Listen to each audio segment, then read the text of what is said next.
D'un point de vue de profession, d'un point de vue professionnel, les colporteurs du Val-Montjoie vont s'orienter vers ce qu'on appelle la mercerie. Alors le terme n'est pas évident à définir à l'heure actuelle, ça n'existe plus. Les merciers à l'époque étaient des marchands ambulants qui proposaient des accessoires textiles et tout ce qui était lié à la joaillerie. Donc des pièces d'étoffe de valeur et puis tout ce qui était un petit peu accessoire lié au textile. Donc ça pouvait être des boutons, ça pouvait être des broches. Et donc du coup, ces travaux de mercier étaient des professions qui permettaient de faire une grande plus-value. Et donc c'était important pour nos colporteurs, donc ils pouvaient gagner un petit peu d'argent. Et surtout dans les campagnes de l'Ancien Régime, où il n'existait pas des supermarchés, le colporteur du Val-Montjoie, il permet de répondre à une première demande de proximité pour les gens qui habitaient dans des régions reculées et qui n'habitaient pas en ville. Donc, je ferai les questions après, ou alors les corrections si vous voulez, juste à la fin. Alors pourquoi les gens de notre vallée partaient? Alors, on a surtout une image du pauvre petit Savoyard poussé par la faim et la surpopulation qui part à l'étranger. On dit souvent le premier des familles était curé, le deuxième était militaire et le troisième était colporteur. Voilà. Alors c'est pas forcément un schéma qu'on a retrouvé dans nos recherches. Effectivement, à certaines périodes, la surpopulation et la misère poussaient les gens à partir. Mais on se rend compte, en étudiant un petit peu les registres et les archives, que le mouvement de population touche toutes les catégories de la population du Val-Montjoie. Même les fils de notaires et de bouchers, qui sont plutôt des gens aisés pour l'époque. Donc ça répond à une tradition. Ça répond à un cycle traditionnel dans la vallée. Et c'est ce que M. Pointrino, un chercheur justement, avait appelé les remues des Alpes. C'est que les populations calquaient les mouvements du bétail entre les alpages et les basses vallées. Et là, c'était entre une destination d'hiver et rester au pays l'été. Donc ça répond à une tradition. Donc il n'y a pas que l'intérêt économique de pauvreté, et ça répond aussi à un besoin. À l'époque, pour payer les impôts du CO, les impôts régionaux, on a besoin de numéraire. Et contrairement à aujourd'hui, la monnaie n'est pas si répandue dans nos campagnes. Et donc elle sert principalement à payer l'impôt. Et pour payer l'impôt, eh ben, l'immigration est une bonne solution parce que justement, elle permet un échange qui n'est pas du troc. Elle permet de ramener dans la vallée des monnaies sonnantes et trébuchantes, justement pour payer l'impôt, et notamment l'IGABEL et tout le système fiscal de l'époque. Donc ça, on se rend compte que c'est une grande motivation. Et il y a une deuxième motivation aussi, qui permet aux jeunes migrants de partir et de se constituer un petit pécule pour se réorienter par la suite. Alors c'est soit pour augmenter la ferme familiale, acheter une nouvelle tête de bétail avec l'argent récolté pendant le colportage, ouvrir une nouvelle échoppe. C'est comme ça que les bars et les boucheries, enfin à l'époque on appelait ça le cabaret, et les boucheries de la vallée au XVIIIe siècle ont été ouvertes. Ou alors tout simplement s'installer dans une autre région pour fonder un nouveau commerce ou une nouvelle exploitation.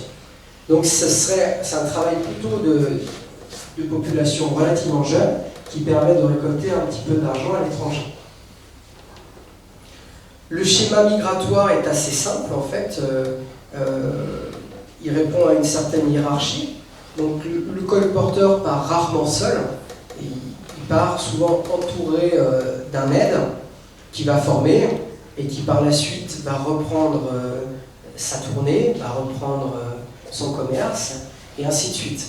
Donc le colporteur, généralement, il prend sous son aile 2-3 jeunes, qu'on appelle des porte-balles, en fait. C'est eux qui vont porter le matériel. Et ils vont être formés sur le terrain et ils vont se créer donc, justement un réseau à leur tour pour pouvoir reprendre l'entreprise une fois qu'ils sont adolescents. Parce que les colporteurs partent vraiment avec des enfants, il y en a qui ont 12 ans, hein, pour les former. Et adolescents, généralement, ils vont voler de leurs propres ailes.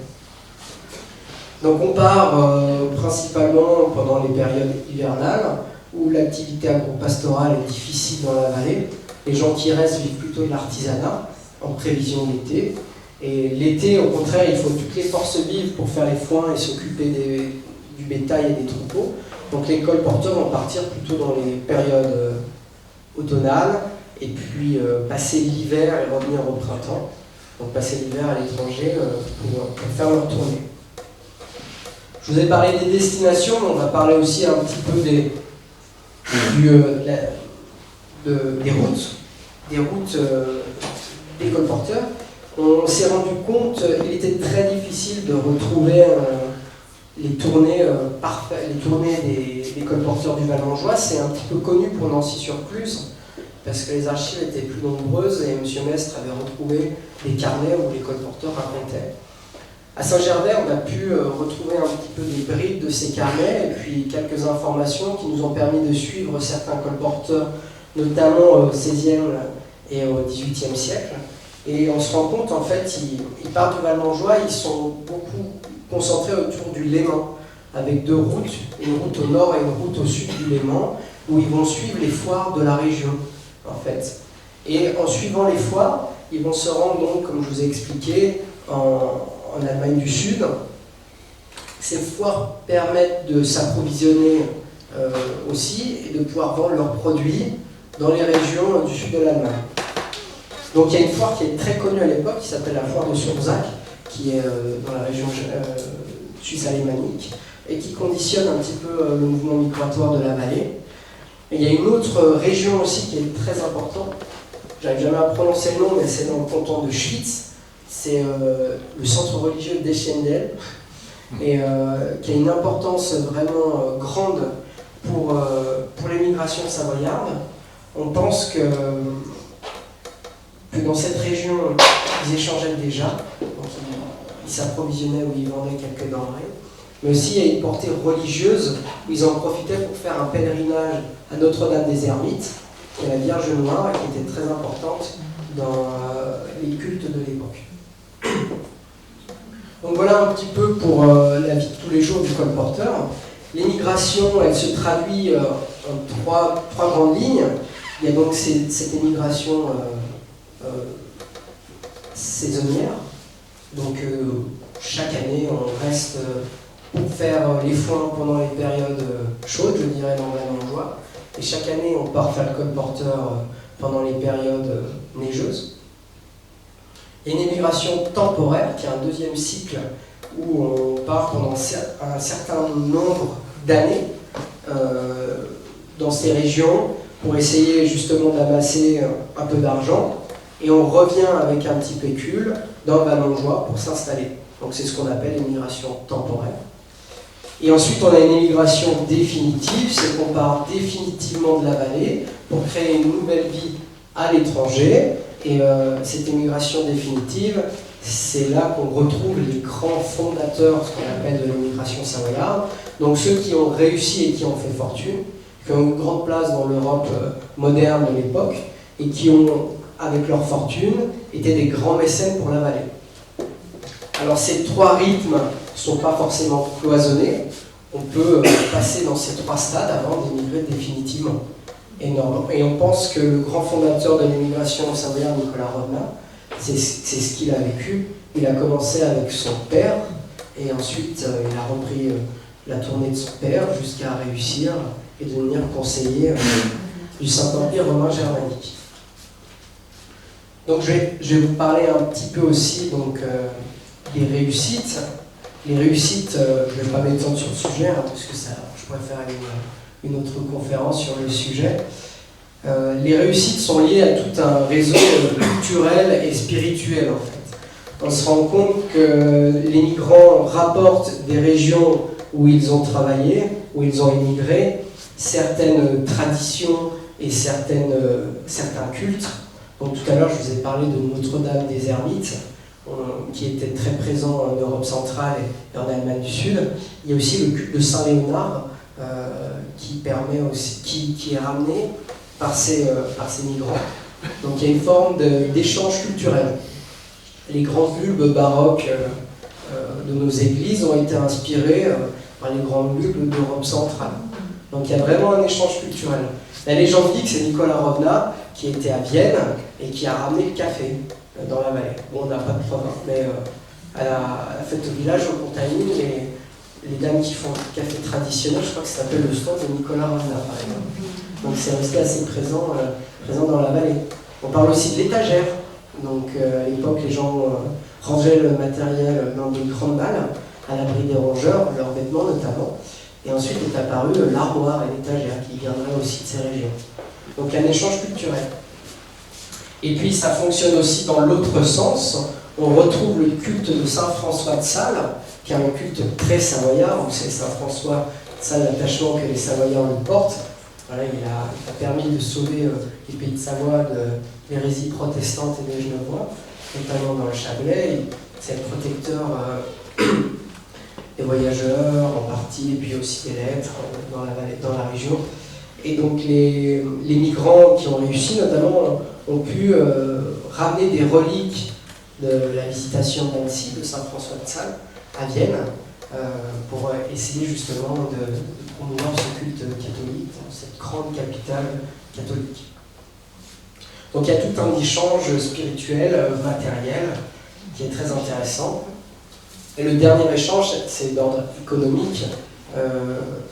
Comme aujourd'hui, hein, les colporteurs envoient une partie de leurs recettes à leur famille, ce qui parfois crée de nombreux conflits et de nombreuses rixes, notamment sur les héritages. Et on connaît très bien le quotidien des colporteurs, notamment avec les archives du Sénat de Savoie, qui était une assemblée administrative et juridique de Chambéry.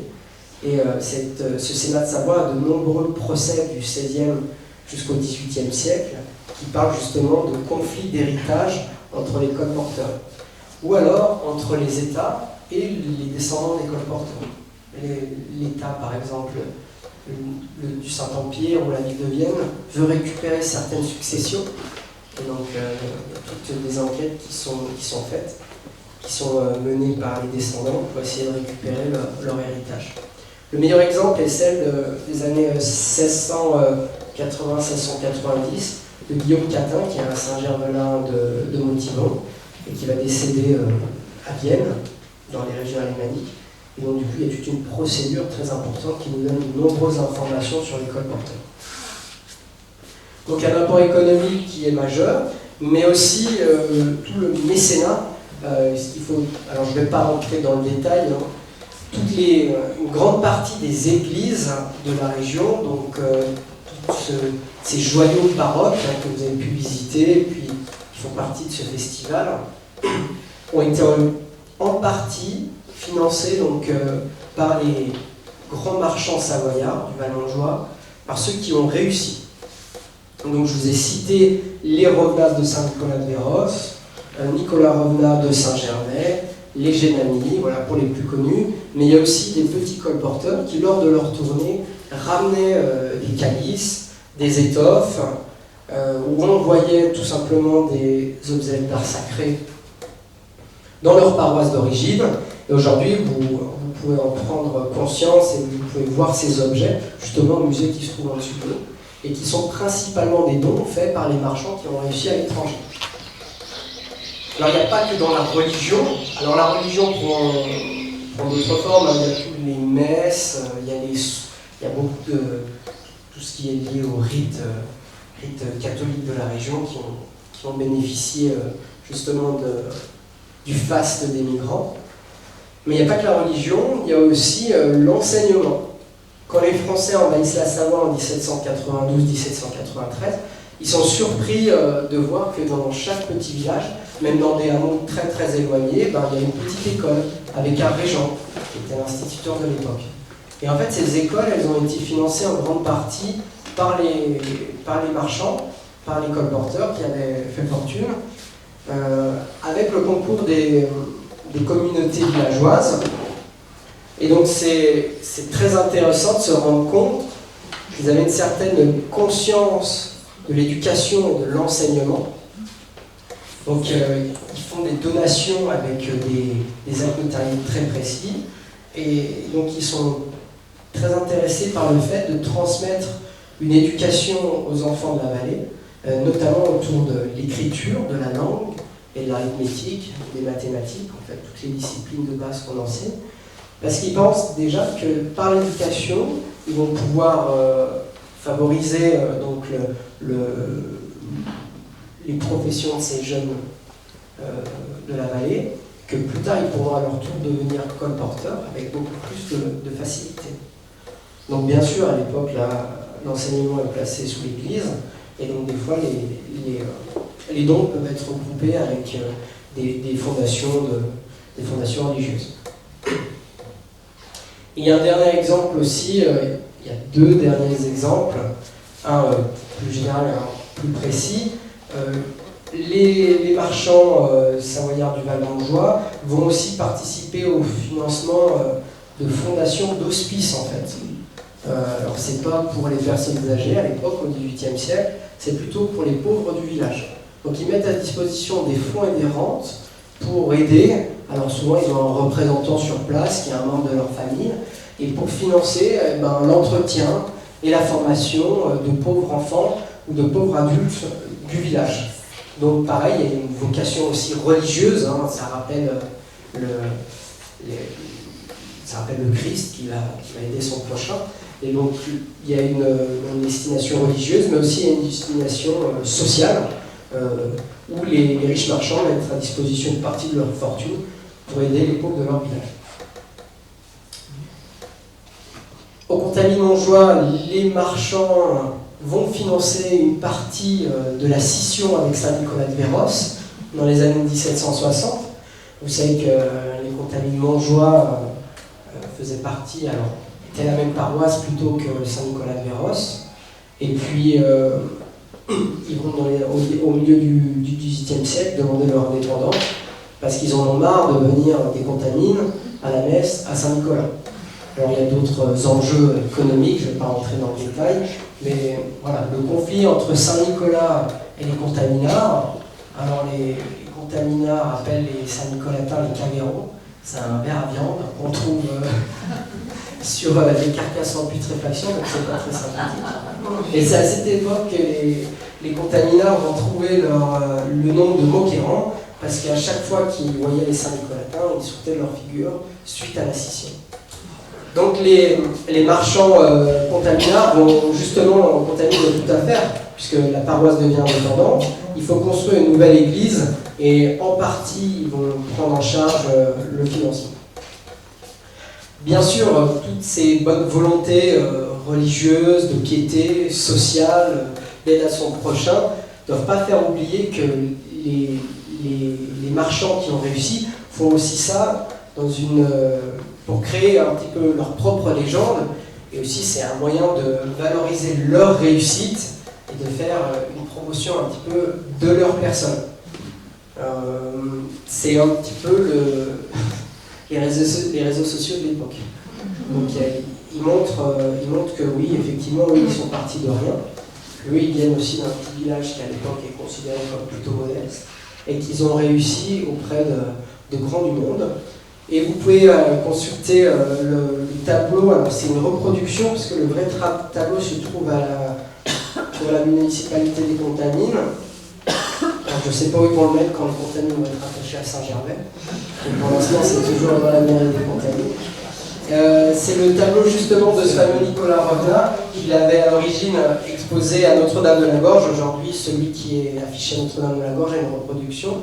Et donc on le voit en 1683, je crois, en train de prier, parce que lui il est résident à Vienne, il est conseiller de l'empereur dans cette ville, et il prie lors du siège de Vienne par les Turcs.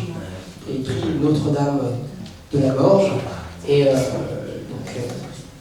les Turcs ne vont pas prendre la ville de Vienne. Voilà. Pour fêter ça, on a inventé le croissant, symbole de l'islam.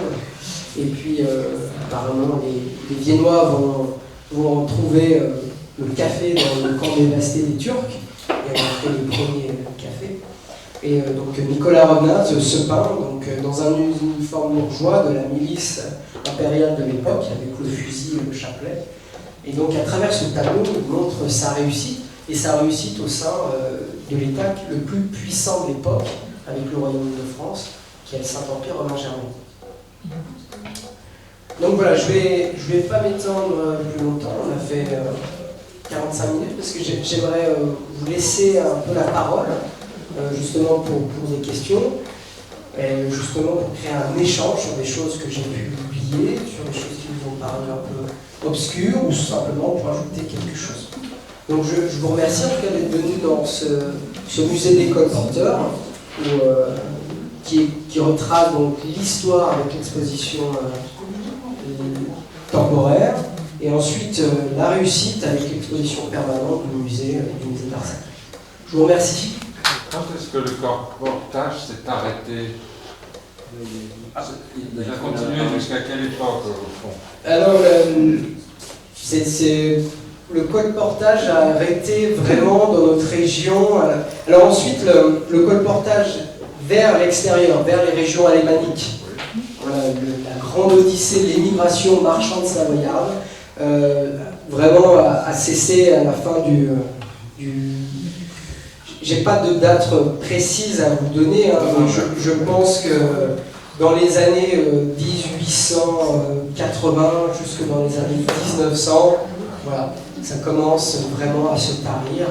Et il y a, à partir du rattachement de la Savoie à la France, déjà le colportage est vraiment fait. Voilà.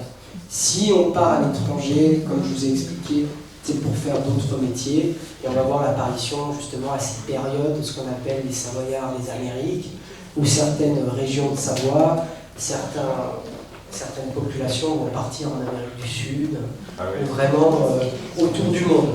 Donc il y a une mondialisation aussi de l'émigration, c'est qu'on est plus centré sur l'Europe comme à l'époque moderne. À l'époque contemporaine, on va partir plutôt autour du monde. Pour le colportage proprement dit dans notre vallée, je pense que les derniers colporteurs vont disparaître aux alentours de la Deuxième Guerre mondiale, je crois. Voilà, donc assez tardivement. Probablement aujourd'hui. Mais je n'ai pas de date à vous dire. Vous pouvez consulter Amputaire sur Saint-Nicolas-de-Héros et puis celui sur les colporteurs, les marchés et les foires. Ils expliquent. 38. Voilà. Merci Gabi. Voilà, numéro 38.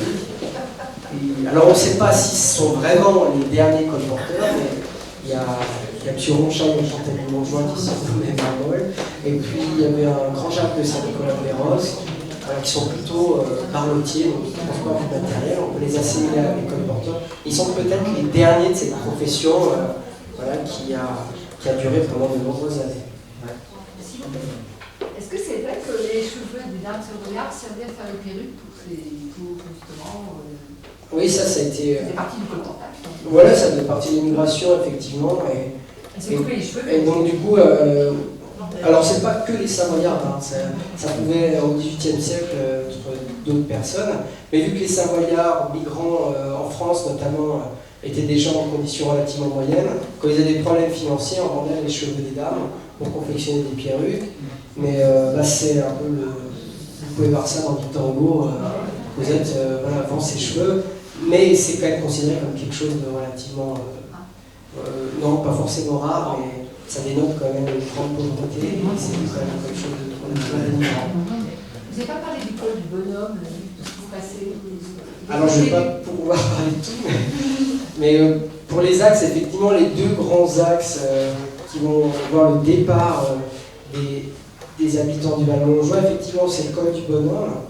Alors le col du Bonhomme, il oriente vers de nombreuses régions, hein, la Savoie principalement.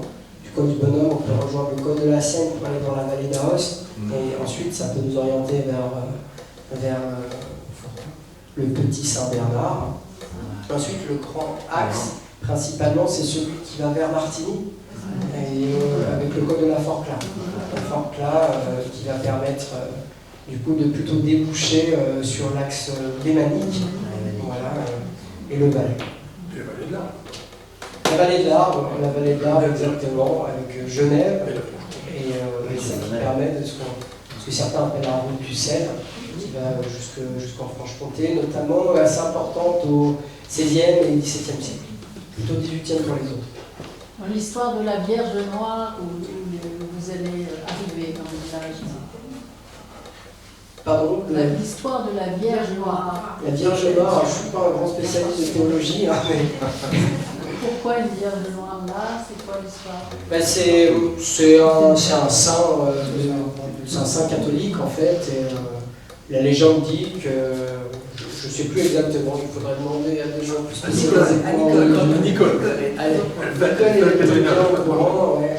C'est un pèlerinage comme on peut avoir chez nous Notre-Dame de la Gorge, où là, ben voilà, Notre-Dame de la Gorge, c'est un sanctuaire marial où il y a eu le sauvetage d'un berger, ou d'un bûcheron selon les différentes légendes, et qui en remerciement, il a été sauvé par la Vierge. Voilà, pour Notre-Dame des Ermites, je pense que c'est la même chose. J'ai su la légende, mais je ne l'ai plus en tête. En tout cas, il y a un rapport avec la fumée, un cierge qui aurait foncé la statue de la Vierge, Notre-Dame des Ermites, et du coup, c'est pour ça qu'on l'appelle la Vierge Noire. Je suis désolé, j'ai un trou, je me souviens plus. Ça fait trop que je devrais aller souvent à l'église. Est-ce que vous allez suivre le même parcours pour y aller à partir de dimanche que les colporteurs dans le temps? Alors moi, je n'y vais pas, c'est vrai que l'idée est bonne, mais moi, il faut que j'aille travailler pour de vrai. Et je laisse le soin à Nicole et puis aux descendants de colporteurs. Je pense que justement, ils sont basés, je suis même sûr, ils sont basés sur les études et puis le tracé que Jean-Paul Gay avait fait à l'époque. Et donc je pense que c'est pas 100% le tracé des colporteurs, mais ça se rapproche vraiment de la route qu'ils devaient emprunter. Ce qu'il faut bien penser, c'est que les gens ne prenaient pas la route tout le temps au même endroit. À l'époque déjà, il n'y avait pas qu'un seul chemin. Et je pense que le périple de Nicole et de ses amis doit se rapprocher de ce qui se faisait à l'époque. Voilà.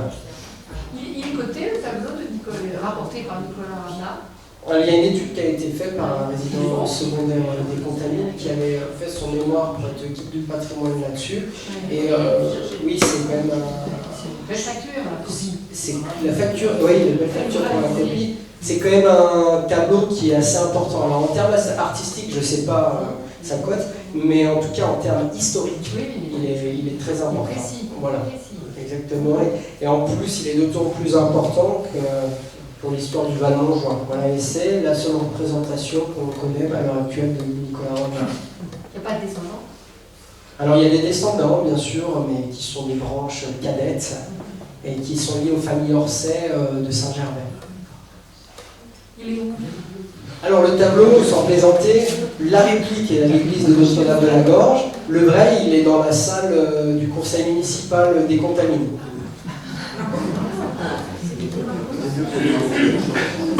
Enfin, avec les deux fentes, la copie est deux fentes. La copie, Très belle. ah oui, la copie est... La copie est la nôtre, mais je te le donnerai, t'inquiète pas. À Notre-Dame de la Gorge, dans l'église, en rentrant à droite, normalement.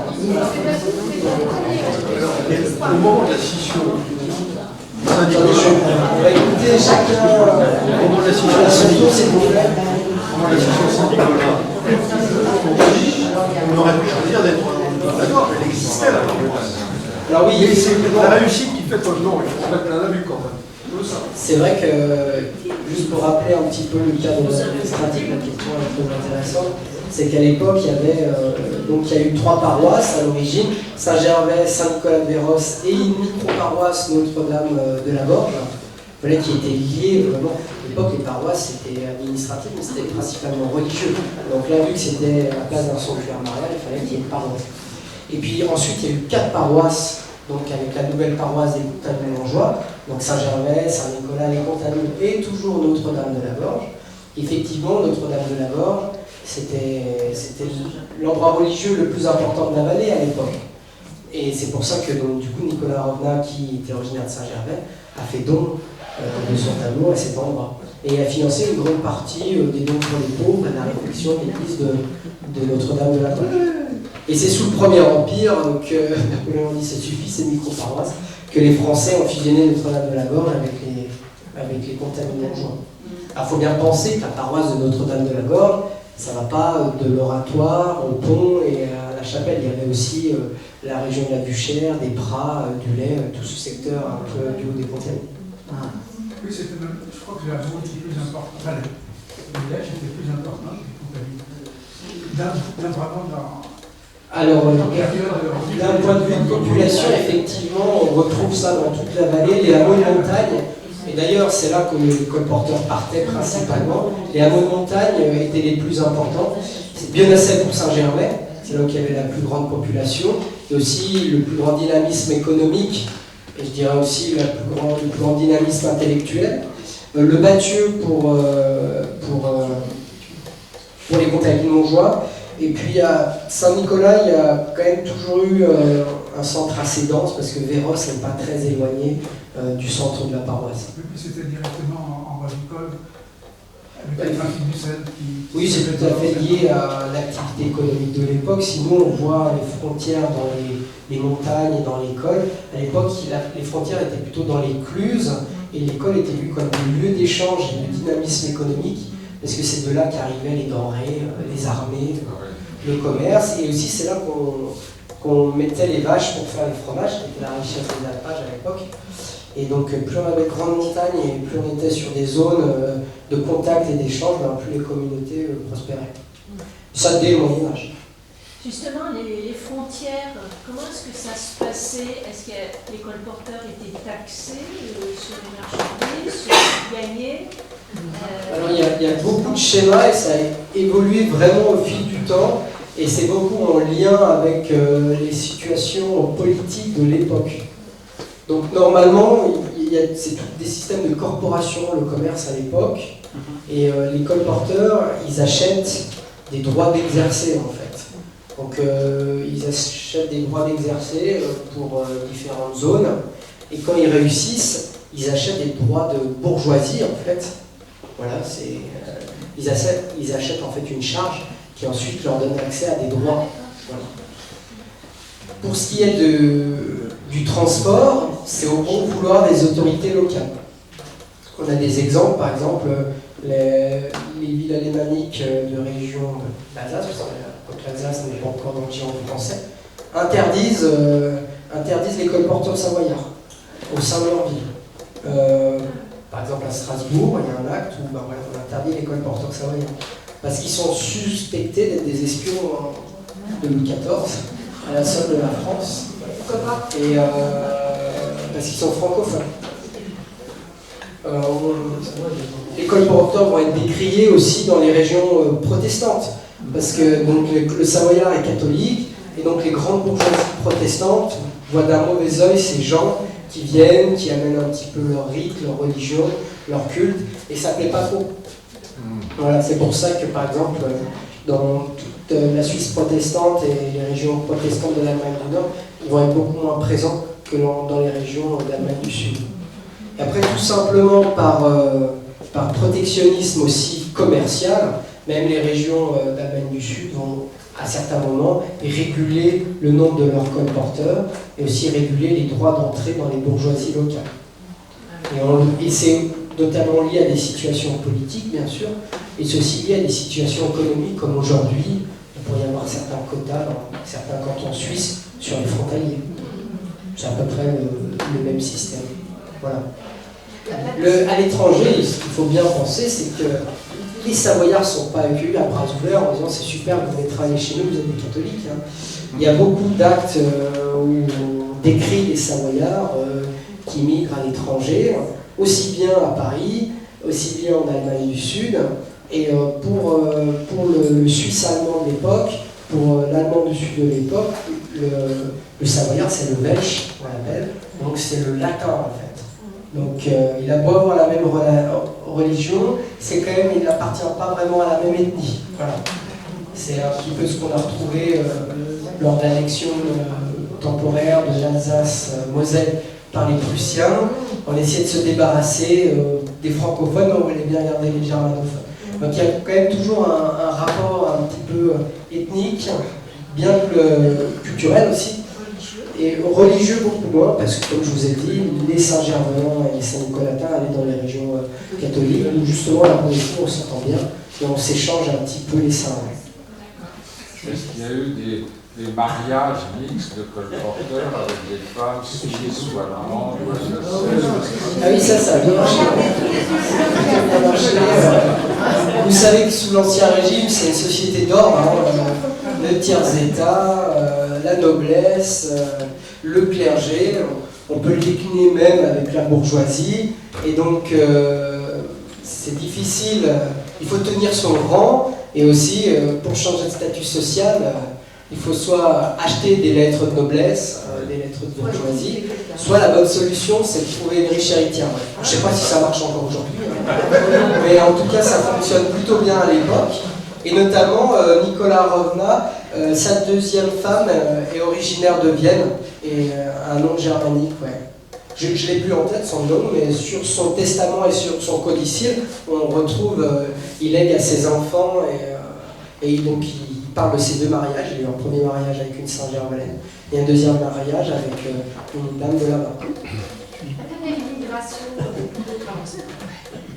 Honneur aux dames. Allez-y. l'immigration avec les personnes qui travaillent, la salle des ventes à Paris ou d'être Bah ça, c'est des périodes beaucoup plus récentes. Ouais. Voilà. c'est la dernière. Ça, ce serait la dernière, et donc ça, je ne sais pas très bien terminé. Malheureusement, le sujet est un peu compliqué. Tout ce qui est lié au Code Rouge, c'est plutôt le Second Empire. Voilà. Hop. Oui, tout d'abord, bravo pour cette brillante démonstration et l'explication du travail des colporteurs. Tu as parlé tout à l'heure du travail des enfants pour aider le colporteur, j'imagine, à porter la malle. Mais sur les gravures, là, on voit des enfants qui paraissent en très bas âge. Et on voit aussi des montreurs de marmottes, et des joueurs de viol, etc. Et donc, quel était l'âge auquel les enfants étaient sollicités pour accompagner le colporteur, et quelle était la réalité de ces montreurs de marmottes qui suivaient les colporteurs? Alors du coup, comme je vous ai expliqué, les enfants et puis le travail des enfants à l'époque, qui suit les deux grandes phases de l'émigration. La première, la phase d'émigration marchande. Alors je vous ai précisé, l'enfant part avec son tuteur, qui est souvent un de ses parents ou un cousin. Et c'est un honneur même de travailler pour un colporteur. Et les familles vont elles-mêmes emmener les enfants à Vienne pour les placer sous la responsabilité de marchands de l'époque. Tout ça à pied. On a l'exemple de Philippa Muffat, qui est la femme de Pierre Joret du Champel, qui dans les années 1680, elle va emmener ses deux enfants, notamment Jean-Pierre qui va faire fortune pour le coup, elle les emmène elle-même chez les cousins pour les placer. Et donc les enfants, les âges les plus jeunes qu'on ait trouvés dans les registres, alors bien sûr les registres ne sont pas tout le temps complets, il y a des périodes où nous n'avons pas de registre, c'est aux alentours de 8-9 ans, les plus petits enfants. Alors bien sûr, on ne leur fait pas porter des balles, la fameuse sacoche du colporteur de 30 kg. Mais on leur apprend déjà, et ça passe aussi par une éducation. C'est que le colporteur, c'est lui qui va apprendre à l'enfant à parler en allemand. C'est lui qui va apprendre à l'enfant à compter. Enfin, qu'ils ont des boulis, il y a tout un système d'arithmétique. Donc c'est pas forcément. Alors c'est très difficile pour nous, à notre époque, de concevoir ça, mais c'était vu d'une façon plutôt positive à l'époque. Et donc bien sûr, il y en a beaucoup qui mouraient, parce qu'il faut replacer aussi le contexte des pestes, des guerres, de la famine, voilà. Tous les colporteurs n'ont pas fini comme Nicolas Rovna, riche, à financer des églises à la cour de Vienne. Hein. Certains sont fait assassiner dans des ruelles malfamées des villes, certains sont morts de maladie dans des hospices perdus au milieu de la Suisse, d'autres se sont battus avec leurs voisins à coups de bâton et ont fini en bas d'un escalier. Et donc la vie était difficile à l'époque. Voilà. Mais il ne faut pas non plus rentrer dans une vision trop regarder avec nos yeux contemporains une époque qui est différente. Donc c'est à l'époque, en tout cas, d'après les sources, c'est vu quand même comme quelque chose de plutôt bénéfique, même si c'est difficile. Donc on essaie justement de placer ces enfants auprès d'un marchand pour qu'ils se forment et qu'ils sortent aussi de ce cadre structurel de la vallée avec la religion, les travaux des champs. Ça permet aussi de donner une certaine ouverture. Et c'est ce que les curés redoutent, Et on a plein de pamphlets des religieux de la vallée qui disent que c'est catastrophique, que les jeunes qui sont partis travailler à l'extérieur, ils ramènent plein de vices, voilà. Ils sont beaucoup moins penchés sur la religion, ils véhiculent des idées beaucoup trop libérales, et puis surtout, ils n'ont pas de contrôle sur la sexualité de l'époque. Voilà, alors on dit, bah voilà, les colporteurs, ils courent un petit peu les filles partout, et ça ne plaît pas trop aux religieux de l'époque.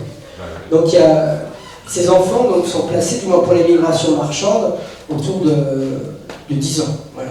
Bien sûr, tout se fait à pied.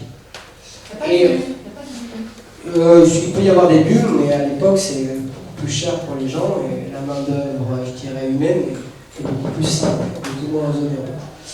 Pour ce qui est de l'immigration, la transition à partir des années 1730-1750, c'est là qu'on va voir l'image du pauvre petit Savoyard. Et qui va être véhiculé, et d'ailleurs à l'époque la Savoie est connue pour ses migrants et pas pour ses guides et ses champions de ski. Hein. Donc c'est ce que l'histoire de l'époque va en retenir, le jeune Savoyard. Donc c'est le pauvre petit tout déchenillé qui essaie de faire 2-3 piécettes dans les rues de Paris avec des moyens divers et variés. Alors, voilà, l'ordinateur de l'époque, hein, la lanterne magique. Donc c'est les premières animations, quelque part c'est l'ancêtre un peu du cinéma. Les montreurs de marmotte, on va essayer de faire quelques pièces. Voilà, si, la vielle, des petits mouvements. Voilà. Et on essaie de gagner quelques sous comme ça. Mais ça répond aussi à l'ambiance de l'époque où c'est une immigration de personnes qui ne vont plus réussir comme à l'époque. Comme du moins à l'époque de l'immigration marchande. Et donc c'est ce qui va créer aussi le mythe, qui n'est pas qu'un mythe, hein, bien sûr ça existait, ces petits ramoneurs qui par leur taille descendaient dans les cheminées parisiennes et par leurs aptitudes à la montagne grimpaient bien. Et c'était facile de les employer, c'était facile aussi de les exploiter, c'est pas qu'un mythe, mais ça n'existe pas c'est très rare du moins dans le Mont-Faucigny. C'est plutôt réservé à des régions encore beaucoup plus modestes de la Savoie, qui étaient notamment la Maurienne. Tu nous as parlé d'une immigration qui concerne essentiellement les hommes. Est-ce que les jeunes filles étaient placées dans des familles bourgeoises pour faire comme servantes, etc. Alors ça, c'est un autre type d'immigration, ce qu'on appelle l'immigration domestique. J'en ai pas parlé, hein, je n'ai pas pu aborder les différentes facettes. Donc effectivement, le milieu marchand est réservé quand même principalement aux hommes, et on voit apparaître les femmes à partir d'un certain niveau social, quand les colporteurs sont devenus grands marchands, et que leurs femmes sont devenues grandes bourgeoises, et là on les voit un petit peu apparaître au fil des sources, notamment pour les héritages et pour la gestion des fortunes suite au décès de leur mari. Pour ce qui est de l'immigration marchande, on trouve très peu de colporteuses, je crois que le terme n'existe pas d'ailleurs. Et voilà, les sources n'en citent pas, et c'est pas du tout dans la mentalité de l'époque. On vit encore dans un système familial qui est très hiérarchisé, très paternaliste. L'homme se réserve l'extérieur et la femme plutôt l'intérieur de la maison. Donc ça ne rentre pas dans les critères. Par contre, il y a une immigration, domestique, ce qu'on appelle, où effectivement les femmes vont partir pour travailler dans des grandes maisons bourgeoises ou nobles, comme servantes, un petit peu sur le même, ou des nourrices, un peu sur le même schéma. Aussi, on trouve beaucoup cette immigration domestique avec les alpages. Donc, dans le Val-Montjoie, ils vont en Tarentaise s'occuper des troupeaux vers Bourg-Saint-Maurice. Donc, comme bergères, elles vont allier un petit peu les deux. Donc, voilà pour l'immigration des femmes. Alors, dans l'exposition, il y a deux documents intéressants. On voit au 19e une immigration féminine importante de préceptrices et d'institutrices en Pologne et en Russie. Parce que comme le niveau d'éducation était beaucoup plus élevé en Savoie qu'en France, il y avait des femmes qui avaient des niveaux de formation importants. Et la francophonie et francophilie de ces pays-là pouvaient partir. Plusieurs centaines de femmes. Et puis il y a un autre document qui donne le recensement des Savoyards à Paris, au 19e, je ne sais plus en quelle date il est là, et on s'aperçoit qu'il y a aussi une immigration savante. Des médecins Savoyards à Paris. Il n'y a pas simplement des cols rouges ou des montreurs de marmotte, je peux garantir. Beaucoup de petits métiers, on a même des des ramasseurs de crottins, tous ces métiers porteurs d'eau dans la ville, mais aussi une immigration savante. Donc oui, c'est tout à fait, merci de préciser. Ouais. Donc on se rend compte qu'il y a aussi des échecs, mais aussi des réussites. Après, c'est très vaste. Alors, je pense que pendant toute l'histoire de la Savoie, les mouvements de population existaient. On n'a pas de traces à l'époque gallo-romaine et au début du Moyen-Âge pour l'instant, mais on peut supposer que ça existait déjà. Et donc jusqu'à l'heure actuelle, c'est des personnes qui vont réussir à l'exploiter. Donc tout peut s'approcher de l'immigration. Voilà. Nous, simplement, ce qu'on a évoqué, c'est deux grandes phases, une immigration plutôt marchande et une immigration plutôt prolétaire, qui répond à deux grandes périodes où on avait jusqu'à 30% de la population qui s'en allait.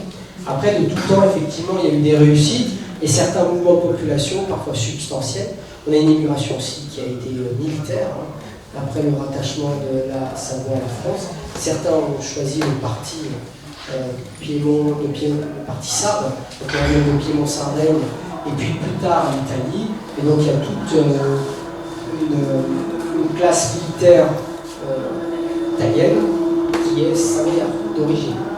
Et les institutrices, les savants, donc c'est très très vaste. Hein. Aujourd'hui, on pourrait dire que Christophe Barbier, à l'Express, c'est l'immigration savoyarde de quelqu'un qui a réussi dans la politique, le théâtre. Ruffin, c'est plutôt l'inverse, mais c'est plutôt quelqu'un qui n'est pas savoyard et qui est venu s'installer à Saint-Nicolas-de-Metz.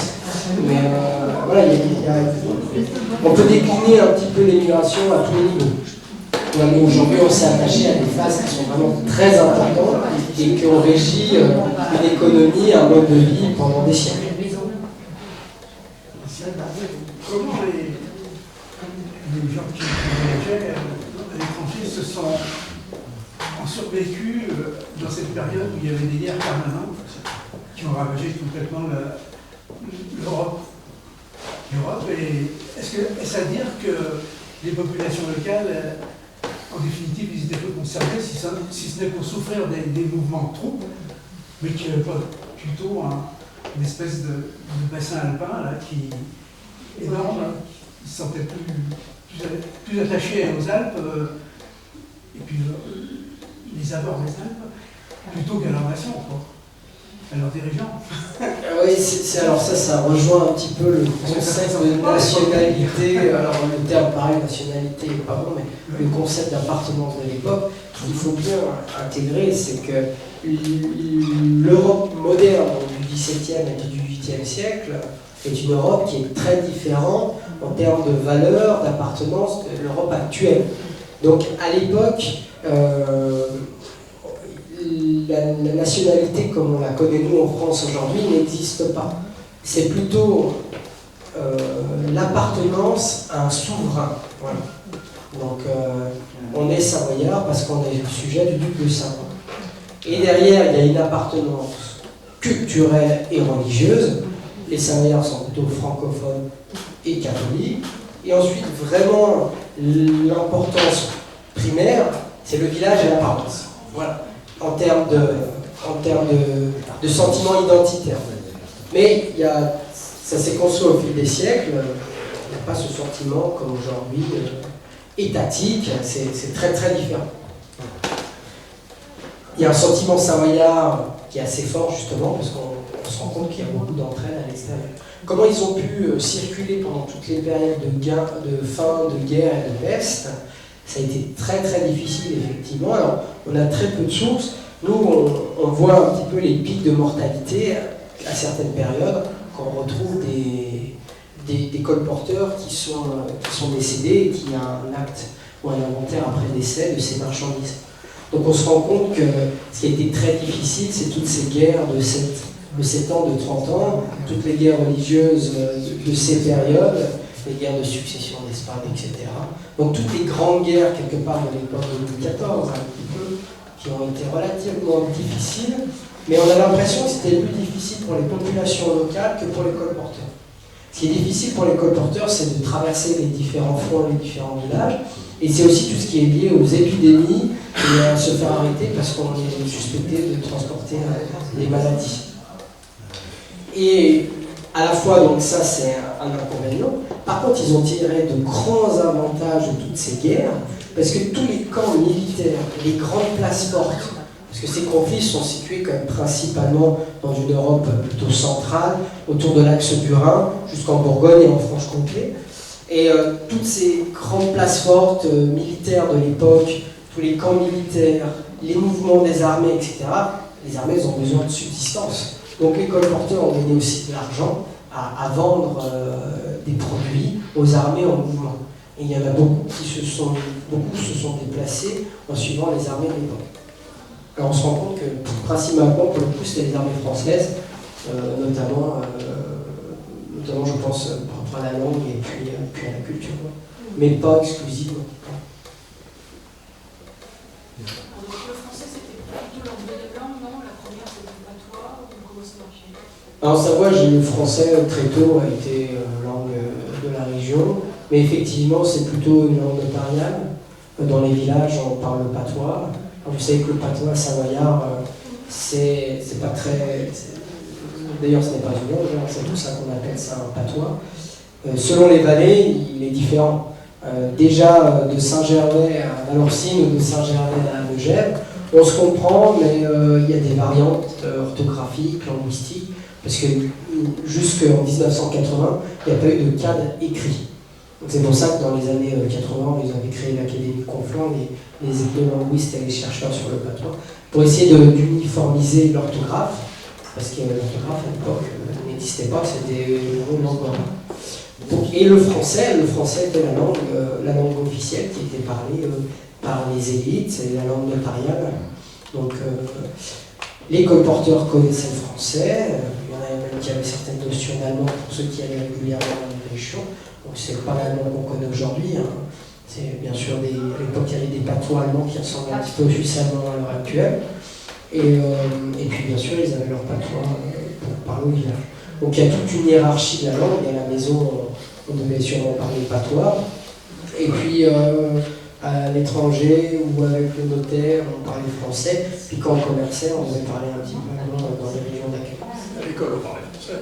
À l'école, on L'école de français. Saint-Nicolas, c'est 1704. Voilà. Et là, pour le coup, on se rend compte de l'attachement des Savoyards à la culture française. Si on parle d'attachement, c'est inné. Donc on parlait déjà français, c'était le français qui était enseigné dans les écoles. Mais est-ce que c'est pas le franco-provençal, la langue de la Savoie, aussi bien le côté français qu'italien, à une époque? C'était la même langue dans le Val d'Aoste. Dans le franco-provençal, c'est un ensemble linguistique en fait. Le terme, il y a deux termes, franco-provençal qui n'est pas très beau parce que ça ne traduit pas du tout l'idée. Un autre terme qui est utilisé, qui est l'arpitan aussi. Donc c'est un ensemble linguistique qui pourrait aller de Lyon jusqu'au Piémont, jusqu'à la rive de Suse, et donc qui répond à des critères linguistiques communs. Et ensuite, cet ensemble linguistique a différents patois. Alors, il peut y avoir le lyonnais, il peut y avoir dans l'Ain, le savoyard, si on peut parler de savoyard, le patois du Val d'Aoste. Effectivement, ça se ressemble. Et donc c'est pour ça qu'ils peuvent échanger. Mais ce sont des ensembles linguistiques, comme en Occitanie, vous pouvez avoir des patois différents. Voilà. Ou comme dans le nord de la France, les langues picardes, il y a des patois différents. C'est des ensembles linguistiques de langue latine et romaine qui ont des caractéristiques qui sont communes. On peut difficilement parler de langue. Voilà. On a parlé des colporteurs savoyards. Est-ce qu'il y avait des colporteurs allemands, autrichiens? Parce que c'est pas tous. Les Valais sont pas autriches non plus. Est-ce qu'il y avait des mouvements dans le sens? Alors il y a d'autres mouvements. Alors moi je ne suis pas spécialiste. Il y avait une chercheuse justement allemande qui avait travaillé sur plutôt les Bavarois. On se rend compte que si les Savoyards s'en vont, qui part à la chasse perd sa place, ce sont d'autres personnes qui viennent faire colporteur en Savoie. Ça, je me suis rendu compte, justement, en dépouillant les archives départementales à Chambéry, le procès du Sénat de Savoie, et tous les procès de colporteurs qui ont lieu dans les pays de Savoie sont des gens qui ne sont pas savoyards. Donc ça peut être des Auvergnats, ça peut être des Italiens, beaucoup de Val d'Autun. Donc dès qu'il y a un espace secret, bah, certains s'engouffrent là-dedans. Après, pardon, pour d'autres types de marchandises, tout à fait. Après, c'est aussi à certaines périodes difficiles de retrouver nos marchands dans les sources et les documents, parce que justement le terme savoyard va tellement se répandre et va tellement devenir une image d'Épinal qu'à un moment donné dans la ville de Vienne, on parle de marchands savoyards pour tout ce qui n'est pas germanique en fait. Donc souvent c'est des Valdontins, des Italiens du Nord, des gens de la région des Dombes, de la Bresse ou des Alpes du Sud, et dans les actes officiels en fait c'est des Savoyards. Et donc c'est pas toujours évident de retrouver vraiment les marchands originaires de Pays de Savoie quand il n'y a pas de détails sur les sources et de recensement.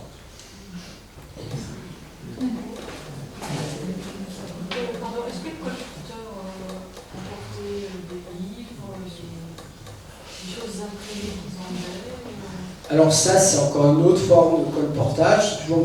Mestre qui a étudié ça, il a fait d'ailleurs un grand ouvrage illustré sur justement les colporteurs quelque part d'imprimés, donc les almanachs, voilà, vous connaissez, enfin, c'est nos grands-parents qui les connaissaient bien. Et du coup d'aller de campagne en campagne justement pour vendre des livres, alors des livres à destination religieuse, hein, c'est beaucoup l'image. Hein. D'ailleurs on parle d'image d'Épinal, voilà, vous connaissez l'histoire. Hein. Et des images religieuses et des livres religieux. Et donc il y a toutes des idées qui vont être véhiculées par des colporteurs qui vont justement se spécialiser dans la vente de manuscrits, d'ouvrages, d'images, d'imprimés. Voilà. Et ça c'est une autre forme de colportage. C'est un petit peu plus récent, tout à fait. Ouais. Exactement, c'est un petit peu plus récent. À l'époque, au XVIIIe siècle, voilà, l'écriture est réservée quand même aux gagnés livres. Il va falloir attendre plutôt le XIXe siècle pour que ça se répande de façon un peu plus large. Et c'est de là qu'est véhiculé certains clichés, certaines idées. La légende napoléonienne s'est construite grâce aux images véhiculées par les colporteurs de campagne en campagne, et notamment par la production qui était faite à Épinal, et qui a donné le terme « c'est une image d'Épinal », c'est un cliché. Ouais. Et comme ils étaient pauvres au départ, comment ils faisaient pour se procurer les choses qu'ils allaient vendre? Alors ça c'est une bonne question. Ils s'endettaient en fait. Généralement, si on n'a pas les moyens de créer donc, une base, c'est-à-dire d'amasser une première quantité de biens à vendre, et ben, on est obligé d'acheter à crédit donc, chez un marchand. Voilà. Et donc on se rend compte qu'il y a tout un système de dette, de créance, de remboursement dans les carnets des colporteurs. Alors c'est pour ça qu'il y en a qui font faillite. Mais ils se faisaient avoir parce que c'était des gens qui ne savaient ni lire ni écrire comme... Non, vous connaissez les Savoyards en commerce, c'est comme les oreilles, donc vous inquiétez pas plus. Voilà. Mais non, déjà c'est des gens qui ont une certaine capacité à l'origine. Voilà. Et donc du coup, ils s'endettaient. Et ensuite, du coup, souvent la première tournée était pour rembourser, et petit à petit, et souvent ils s'endettaient, certains s'endettaient tous les ans, parce qu'ils revenaient. Voilà. Et il y en a donc qu'on fait faillite, qui ont fini devant la justice, mais souvent ça se réglait d'homme à homme, alors on peut bâton. Voilà.